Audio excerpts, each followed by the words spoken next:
अगर यही हाल रहा तो सिर्फ 15 सेकंड ही लगा पाएंगे एक काम में ध्यान, जानिए क्यों। हम भारतीय पूरे दिन में लगभग 5-6 घंटे अपने फोन पर बिताते हैं। औसतन छोटे छोटे वीडियो या संदेश देखने के लिए जिनकी अवधि एक आध मिनट ही होती है। ये स्थिति विगत 6-7 साल से जारी है। इसी तरह चलता रहा तो आने वाले 15 साल के बाद हमारी ध्यान केंद्रित करने की क्षमता मात्र 15 सेकंड की रह जाएगी, यानी एक शिशु से भी कम। लोगों का तर्क होता है कि हम केवल 1-2 घंटे ही मोबाइल इस्तेमाल करते हैं, उससे क्या होता है। शोध साबित कर सकते हैं कि दिल को खुश कर देने वाले डोपामाइन की तलाश में चंद सेकंड्स के वीडियो देखने की इच्छा तेजी से लत में बदली है। और अब तो 2-2 स्क्रीन से एक साथ देखने लगे हैं। टीवी भी चल रहा होता है और हाथ में मोबाइल पर भी कुछ देख रहे होते हैं। दोनों की आवाजें, दोनों की चमक कान और आंखों पर ही नहीं, दिमाग पर भी बहुत भारी पड़ती है। ये स्थिति साबित करती है कि ध्यान केंद्रित करने की क्षमता लगातार कम होती जा रही है। ध्यान की कमी ये पिछले कुछ सालों से एक मुख्य मानसिक शिकायत के रूप में उभर रही है, चाहे वो बच्चे हों, वयस्क या बुजुर्ग। इसका सीधा ताल्लुक हमारे स्मार्टफोन के इस्तेमाल से है। जो व्यक्ति जितना अधिक स्मार्टफोन या अन्य स्क्रीन्स जैसे लैपटॉप, टैबलेट, कंप्यूटर, टीवी पर लगातार बने रहते हैं, उनमें कई मानसिक एवं शारीरिक दिक्कतें सामने आ रही हैं। ना सो पाते हैं, ना कुछ याद रहता है। मनोवैज्ञानिक शोध बता रहे हैं कि स्मार्टफोन के अत्यधिक उपयोग से हमारी याददाश्त में कमी आ रही है। कई लोग ठीक से सो पाने में असमर्थ हैं, गफलत की मनोदशा बता रहे हैं। इसके अलावा आंखों, पीठ व गर्दन में दर्द, नींद की कमी, अवसाद, अकेलापन, चिड़चिड़ापन इत्यादि भी स्मार्टफोन की लत लग जाने की वजह से हो रहे हैं।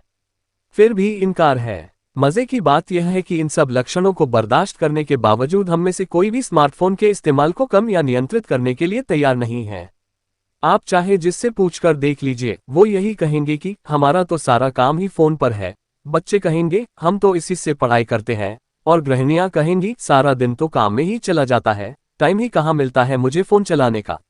ये बिल्कुल ऐसी ही बात है जैसे शराब या सिगरेट पीने वालों को जब हम इसके नुकसान के बारे में समझाना चाहते हैं तो वो कई तरह की दलीलें देते हैं। मनोविज्ञान की भाषा में इसे संज्ञानात्मक मतभेद या कॉग्निटिव डिसोनेंस कहते हैं। ऐसा ही कुछ स्मार्टफोन के संदर्भ में देखने को मिल रहा है।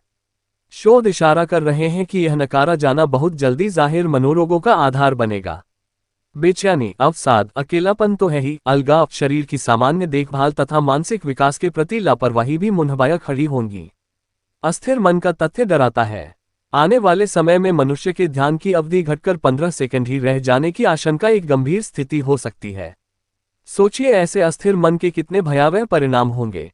प्लेन उड़ाते हुए, गाड़ी चलाते हुए, फैक्ट्री में किसी मशीन को चलाते हुए अगर मनुष्य के मस्तिष्क की ध्यान लगाने की क्षमता इतनी क्षीण हो जाएगी तो कितनी भयंकर दुर्घटनाएं हो सकती हैं। रोजमर्रा के कामकाजों में कैसी बाधाएं उत्पन्न होने लगेंगी। स्मार्टफोन की लत से होने वाले दुष्परिणामों को इससे ज्यादा नजरअंदाज करने की स्थिति में हम नहीं हैं।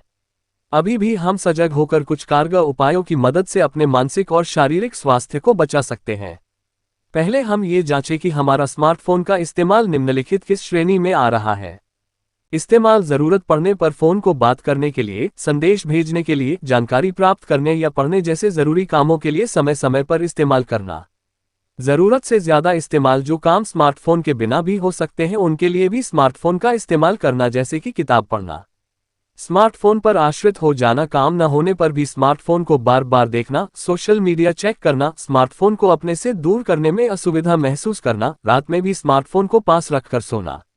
स्मार्टफोन की लत होना, ज्यादातर समय स्मार्टफोन पर लगे रहना, निरंतर वीडियो को स्क्रॉल करना, जरूरी काम ना कर पाना, पूरी तरह से स्मार्टफोन की दुनिया में मशगूल रहना, किसी के टोकने पर गुस्सा हो जाना, फोन के अलावा कहीं और मन नहीं लगना, किसी से बात करने में कोई दिलचस्पी नहीं रहना, रात रात भर फोन में वीडियो देखते रहना, शारीरिक और मानसिक कष्ट के चलते भी फोन को नहीं छोड़ पाना, फोन को मनोरंजन के साधन के रूप में इस्तेमाल करना। अगर आप उपरोक्त में से तीसरी या चौथी श्रेणी में आते हैं तो आपको तुरंत सजग होने की आवश्यकता है। मनोवैज्ञानिक शोध पर आधारित कुछ उपाय इस प्रकार हैं। अपनी दिनचर्या सुनिश्चित करें जिसमें जागने और सोने के समय का निर्धारण हो। दिनचर्या में शारीरिक गतिविधियों और व्यायाम का समावेश करें। प्राणायाम एवं ध्यान लगाने के विभिन्न आयामों को नियमित रूप से अपने जीवन में अपनाएं। परिवार, मित्रों एवं समाज के अन्य व्यक्तियों के साथ सकारात्मक रिश्ते बनाएं। लोगों की संगत में रहें व बात करें। मनोरंजन के लिए सक्रिय गतिविधियां जैसे गाना, वाद्य बजाना, नृत्य या किसी खेल को अपने जीवन में जगह दें। स्मार्टफोन के इस्तेमाल को सजग प्रयत्नों द्वारा खुद ही मॉनिटर करें एवं कम करें। प्रकृति से जुड़ें। स्मार्टफोन को अपने से दूर रखें और ध्यानपूर्वक काम करें। अगर ध्यान भटके तो परेशान ना हो, उसे वर्तमान पर लाएं और फिर से शुरू करें। सोते समय स्मार्टफोन का इस्तेमाल न करें। शयन कक्ष में स्मार्टफोन ना ले जाएं। इसी तरह घर में कुछ स्मार्टफोन फ्री जोन और स्मार्टफोन फ्री टाइम बनाएं।